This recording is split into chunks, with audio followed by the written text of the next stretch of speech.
Oui, M. Dagenet il a comparu à la cour et le procès est remis au niveau du 28 avril. On parle plus d'une enquête de caution, d'une enquête de remise en liberté à ce moment-là. Il va être détenu jusqu'à cette date-là. Il a comparu sur différents chefs d'accusation.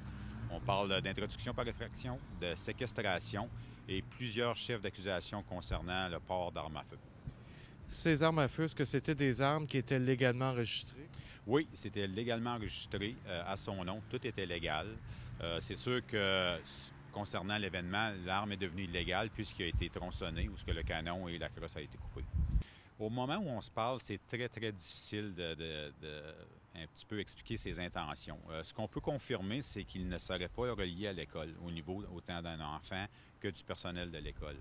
Et ses intentions de pourquoi il a choisi cette école-là, c'est très nébuleux pour le moment. On va tenter de faire la lumière là-dedans, mais ça semble être le fruit du hasard au moment où on se parle. Écoutez, là-dedans, je pense qu'il ne faut pas passer sans histoire le bon travail du personnel de l'école, l'enseignante comme telle, d'autres personnes aussi au niveau là, du personnel. La dame a réussi à faire une diversion avec le type en question jusqu'à l'arrivée des policiers. Et c'est pour ça, comme c'est notre nouvelle façon de procéder maintenant, avant on attendait le groupe d'intervention avant de rentrer dans l'école. Maintenant, on rentre immédiatement, parce qu'il y a 2 ou 3 policiers d'arrivée, on fait une entrée dynamique, on rentre pour aller neutraliser la menace et faire certain qu'il n'y ait pas plus de blessés. Et dans cet événement-là, heureusement, personne n'a été blessé.